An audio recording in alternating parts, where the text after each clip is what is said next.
Good morning students. तो आज मैं आपको क्लास 8th की इंग्लिश की कहानी रुस्तम और सौरभ जो कहानी है उसको मैं हिंदी में समझाऊंगा कि कहानी क्या थी। आपको मैं पूरी कहानी की तरह ये कहानी बताऊंगा, आप उसको ध्यान से सुनिएगा। प्लीज़ इसको स्किप मत कीजिएगा, अगर स्किप करोगे तो आपको समझ नहीं आएगी।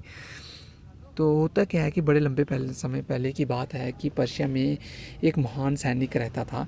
पर्शिया जो कि अब ईरान के रूप में जाना जाता है, अब ईरान के नाम से जाना जाता है।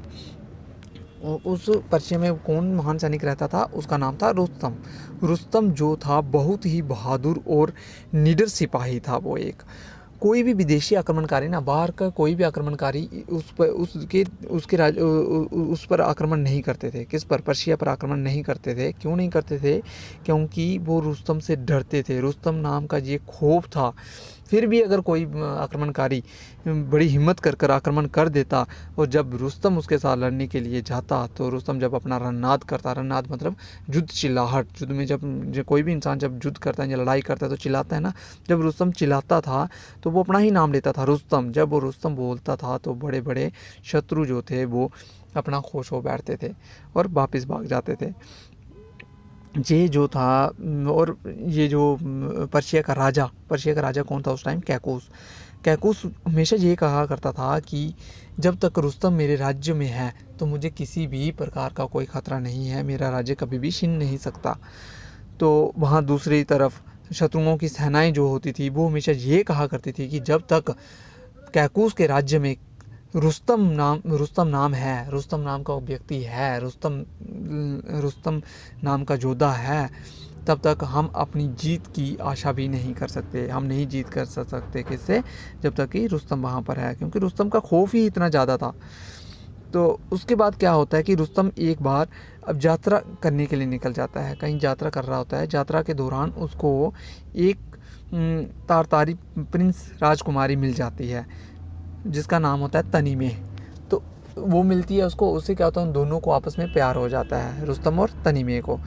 फिर दोनों एक दूसरे से शादी कर लेते हैं। शादी करने के बाद अभी कोई 3 मंथ ही हुए होते हैं ताकि इतने में राजा कैकूस जो है वो अपने को अनसेफ महसूस करता है कि सोचता है कि रुस्तम मेरे राज्य में नहीं है, अगर कोई बाहर से आक्रमण कर देगा तो मुझे कौन सेव करेगा, हमारा राज्य छिन जाएगा।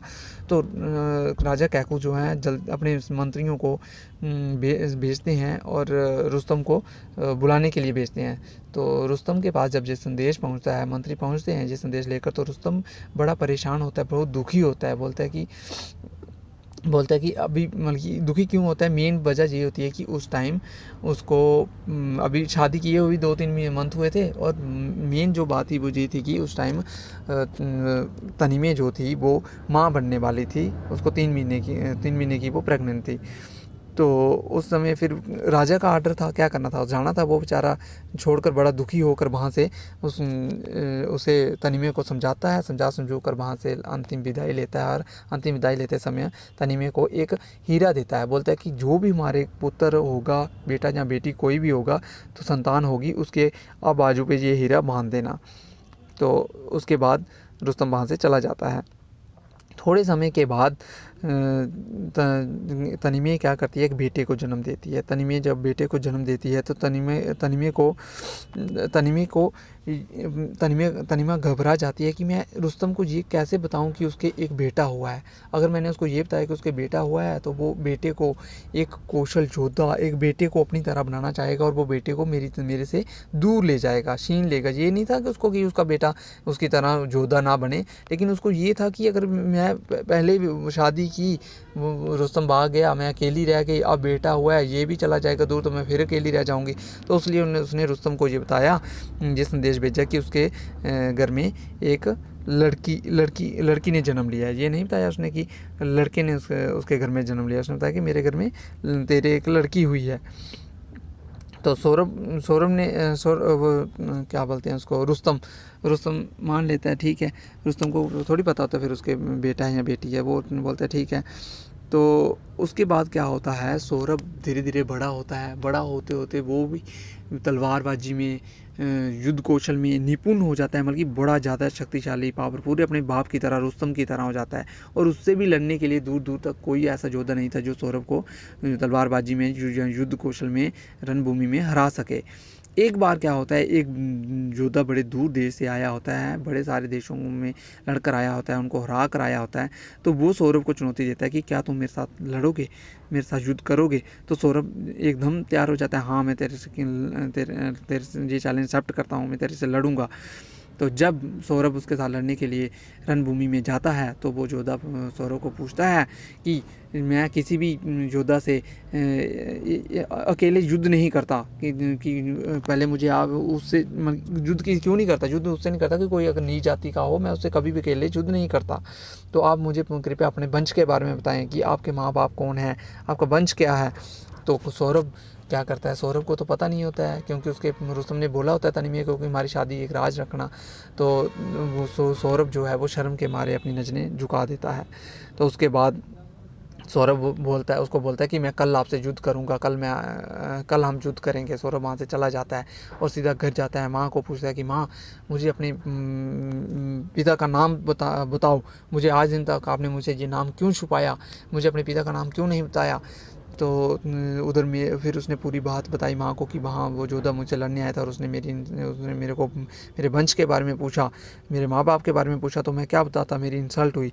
तो माँ बोलती है कि भाई ये तो मुझे रुस्तम ने, भाई आप तेरे बाप ने मना किया था कि हमारी शादी को एक भेद रखना, लेकिन अब मैं तुझे बताती हूँ। फिर वो उसको बताती है कि तू तो एक ग्रेट रुस्तम का पुत्र है, तुझे घबराने वाली कोई बात नहीं है, जा तो उधर अपना नाम घोषित कर, बताना मैं रुस्तम का बेटा हूँ। तो सौरभ जो है वो उसका सीना और चौड़ा हो जाता है। रुस्तम के बारे में सुने थे, इससे तो सुने थे कि रुस्तम इस तरह महान योद्धा है, तो लेकिन उसको पता नहीं था कि वो उसका बाप है। तो रुस्तम जैसे ही दूसरे दिन युद्ध भूमि में जाता है, उस योद्धा के सामने जब अपने बाप का नाम घोषित करता है, रुस्तम नाम लेता है, तो वो योद्धा डर के मारे अपने हथियार छोड़कर भाग जाता है। देखो ये जो था डर था, जो रुस्तम नाम का डर था ये। तो सौरभ घर आता है और वो निश्चय कर लेता है कि अब मैं अपने पिता को ढूंढने जाऊंगा। और पिता को ढूंढ रहा उसने ये अपने मन में निश्चय कर लिया, उसने अपना लक्ष्य बनाया कि अब मैं ये नहीं है कि मैं अपने पिता को ढूंढूंगा, बल्कि मैं पिता को पर्शिया का राजा बनाऊंगा। क्योंकि वो सब नाम जो था वो रुस्तम का चल रहा था, रुस्तम ही मेन था, लेकिन वो राजा कैकूस था, वो जो था वो बोल रहे वो राजा होने के योग्य नहीं है, ये सौरभ कहता है। तो बोलता है कि मैं अपने पिता को ढूंढूंगा, उनको बताऊंगा, एक कि मैं आपका पुत्र हूँ, और दूसरा मैं क्या करूंगा, उनको पर्शिया का राजा बनाऊंगा। तो सौरभ सेना इकट्ठी कर पर्शिया को निकल जाता है। पर्शिया में जब पहुँचता है तो वहाँ पर सेना उनको अपने जो उसका जो भी क्षेत्र होता है पर्शिया का एरिया जो होता है उसमें घुसने से रोकती हैं, लेकिन वो कहाँ रोक पाती हैं। सौरभ जो है अकेला ही उनके लिए काफ़ी था, सौरभ उनको मारता चला जाता है, सारी सेना उनकी नष्ट भ्रष्ट कर देता है। तो जो कुछ बची सेना होती है वो क्या करती है, जाती है वापस राजा कैकूस के पास। राजा कैकूस को बताती है कि ऐसे ऐसे कोई एक योद्धा है जो हमारी सेनाओं को चींटियों की तरह मसलते जा रहा है। तो वो बड़ा घबरा जाता है। राजा कैकूस बोलता है कि अब क्या किया जाए। इतने में सौरभ का एक मंत्री वहाँ पर संदेश लेकर आता है राजा कैकूस के पास। राजा कैकूस को बताता है कि जो हमारा जो सेनापति है वो आपका जो भी एक महान योद्धा है उससे अकेले में लड़ना चाहता है। कोई जो भी आपका महान योद्धा है तैयार कर लो जो हमारे सेनापति के साथ लड़ेगा, और हमारा सेनापति फिर आपकी किसी भी सेना को नहीं मारेगा। जो बोल रहे वो निर्दोष साथियों को, सेना को नहीं मारना चाहता। तो राजा कैकूस सोचता है अब मैं क्या करूं। तो फिर वो क्या करता है, जल्दी से अपने मंत्रियों को भेजता है राजा उसको रुस्तम को बुलाने के लिए। रुस्तम उस टाइम अपने बूढ़े पिता के पास होता है जिसकी वो सेवा कर रहा था, थोड़े दूर किसी गांव में होता होगा। तो वहाँ पे वो उनको भेजता है रुस्तम को जब ये संदेश पहुँचा तो रुस्तम भी अपने राजा के पास जल्दी से ये संदेश सुनकर आ जाता है कि पर्शिया पर ख़तरा आ गया है। जब रुस्तम राजा के पास आता है तो राजा बोलता है कि बहुत बड़ा ख़तरा आ गया है, कोई योद्धा है जो हमारी सेनाओं को नष्ट भ्रष्ट कर रहा है, और उसने ये संदेश भेजा है कि अपना कोई महान योद्धा तैयार कर लो जो मेरे साथ लड़ सके। तो इसके लिए मेरे पास तुमसे अच्छा कोई ऑप्शन ही नहीं है, मैं किसको भेजूँगा लड़ने के लिए। तो मंत्री बोलता है कि तो राजा वो रुस्तम बोलता है कि वो योद्धा है कौन, क्या नाम बताता है, किस किस तरह लगता है। तो वहाँ का एक सैन्य सिपाही बोलता है कि वो एक बिना दाढ़ी मूंछ का लड़का है, और उसकी वो बिना दाढ़ी मूंछ का लड़का है, सिंह उसकी 12 सिंगा जैसी उसकी चाल है, दौड़ है, और शेर जैसा उसका दिल है। तो ये सब सुनकर जब रुस्तम ये सब सुनता है तो रुस्तम सोचता है काश कि वो मेरा बेटा होता। ऐसा क्यों बोलता है रुस्तम? क्योंकि उसको पता लगता है कि वो तारतार की सेना है और उसका सेनापति है, और उसका मतलब इतना निडर और साहसी और शक्तिशाली योद्धा है। तो रुस्तम क्या सोचता है मन में कि काश वो मेरा बेटा होता। जब फिर रुस्तम क्या बोलता है, रुस्तम बोलता है कि ठीक है, वो उस दाढ़ी मूंछ के वाले बिना दाढ़ी मूंछ के जो योद्धा है उससे लड़ने के लिए मैं अगर जाऊंगा तो मेरी इंसल्ट होगी, पर्शिया की इंसल्ट होगी कि पर्शिया के पास कोई ऐसा योद्धा नहीं है जो बिना दाढ़ी मूंछ के वाले लड़के के साथ लड़ सके, और एक बूढ़ा रुस्तम जो है उसको भेजा जा रहा है। तो इसलिए बूढ़ा रुस्तम बोलता है कि मैं एक साधारण सिपाही बनकर जाऊँगा और उससे लड़ूंगा। तो जब रुस्तम उसके पास जाता है तो रुस्तम उसको बोलता है, ओ मूर्ख लड़के, तू मुझे अपनी मौत की इतनी जल्दी क्यों पड़ी है? जल्दी से एक काम कर, अपनी सेना छोड़ और तू तातार की सेना को छोड़कर पर्शिया की सेना में शामिल हो जा और तुझे सेनापति बना दिया जाएगा।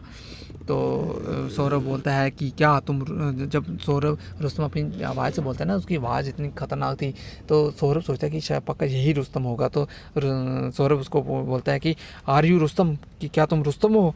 तो रुस्तम सोचता है कि शायद ये लड़का चालाकी करने की कोशिश कर रहा है, ये अपने से चालाक बन रहा है। तो रुस्तम बोलता है तूने क्या करना है रुस्तम से? तो रुस्तम पागल है, तो रुस्तम को देखेगा तो तू डर जाएगा, तू हथियार छोड़ के भाग जाएगा, चल मेरे साथ लड़। तो इतना बोलता है तो सौरभ उसके पर झपट पड़ता है। जब उन दोनों की, सौरभ और रुस्तम का युद्ध शुरू हो जाता है, दोनों सेनाएं दोनों तरफे खड़ी रहती हैं।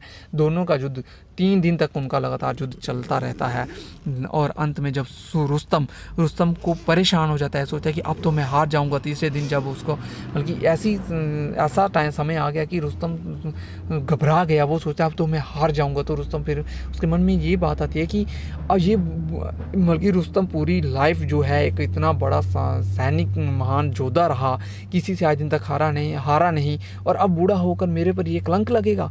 तो उसको बल्कि अंदर की भावना जाग उठती है और वो जोर से अपनी युद्ध चिल्लाहट निकालता है। जैसे युद्ध चिल्लाहट क्या था उसका, रणनाद क्या था उसका, रुस्तम। तो वो जोर से चिल्लाता है रुस्तम, और जब वो जोर से चिल्लाता है तो सौरभ जो है वो थोड़ा नर्वस हो जाता है, उसको घबरा जाता है, और उसकी जो तलवार होती है वो नीचे गिर जाती है, और इतने में रुस्तम की तलवार जो है वो सौरभ को काट डालती है एक साइड से। तो सौरभ जो है वो बेचारा ज़मीन पर गिर पड़ता है, और गिरते गिरते वो बोलता है कि रुस्तम, कि ये तुम नहीं हो जिसने मुझे मारा है, ये रुस्तम है, रुस्तम की आवाज़ है, ये तुम्हारा रणनाद है, ये तुम्हारी चिल्लाहट है जिसने मुझे मारा है, तुम मुझे नहीं मार सकते थे। फिर वो बोलता है कि मेरे पिता रुस्तम जो हैं वो तुमसे अवश्य मेरी मौत का बदला लेंगे। तो रुस्तम हैरान रह जाता है कि ये क्या बोल रहा है कि मेरे पिता, रुस्तम, कि रुस्तम का तो कोई बेटा ही नहीं था, वो खुद रुस्तम है, उसको पता कि मेरा तो कोई बेटा नहीं था, और ये बोल रहा है मेरे पिता रुस्तम थे हमारा बदला लेंगे। तो बोलता है कि ओ मूर्ख लड़के, ये क्या बोल रहा है, रुस्तम का तो कोई बेटा ही नहीं था। वो बोलता है था। सौरभ क्या बोलता है, था, और वो मैं हूँ, और मेरे पिता मेरी मौत का बदला ज़रूर लेंगे। इतना सुनते ही रुस्तम जो था वो घुटनों के बल गिर जाता है, और जब उसके इतने में उसकी नज़र जो होती है वो उस हीरे पे पड़ती है, जो हीरा उसने तनीमे को दिया था कि मेरे पुत्र के बाजू पर ये हीरा बांध देना।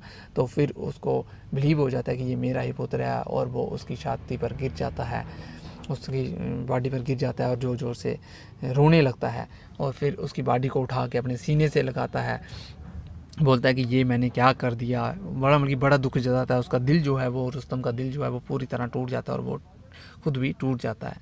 तो सौरभ इतने में रुस्तम को बोलता है कि कोई बात नहीं, अब पछताने का कोई फ़ायदा नहीं है, आप ये बल्कि जो भी आपने किया है ये अज्ञानता वश में किया है, आपको नहीं पता था कि मैं आपका बेटा हूँ, इसलिए आपको इसमें चिंतन करने का कोई फ़ायदा नहीं है। आप एक काम करो, मुझे अपने घर में ले जाओ और मुझे अपने घर के सामने दफना देना, ताकि जो भी लोग वहाँ से गुजरें वो मैं यही कहें कि ये लेटा हुआ है ग्रेट रुस्तम का बेटा सौरभ जो है वो शक्तिशाली रुस्तम का बेटा है, यहाँ पर लेटा हुआ है, जिसे उसके पिता ने अज्ञानतावश से मार दिया था। ऐसा कहेंगे लोग तो मुझे बहुत ज़्यादा खुशी होगी। तो आप मुझे अपने घर के सामने दफना दीजिए। ये थी कहानी रुस्तम और सौरभ। कृपया आप ध्यान से सुनिए। मैंने और भी वीडियोज़ अपलोड की हैं, उन सब की मैंने जो है लिंक जो है वो इसमें हर एक वीडियो में डालता रहता हूँ। अब मैं आगे रुस्तम और सौरभ की जो कहानी है, ये स्टोरी है, इसकी मैं लाइन टू लाइन भी ट्रांसलेशन पूरी 2 पार्ट्स में देखूंगा। एक पार्ट में होगी तो एक पार्ट में अपलोड करूंगा, 2 पार्ट्स में होगी, अगर लंबी हुई तो 2 पार्ट्स में अपलोड करूंगा। कृपया करके आप मेरे इस चैनल को लाइक और सब्सक्राइब जरूर कर दीजिएगा। थैंक यू, धन्यवाद।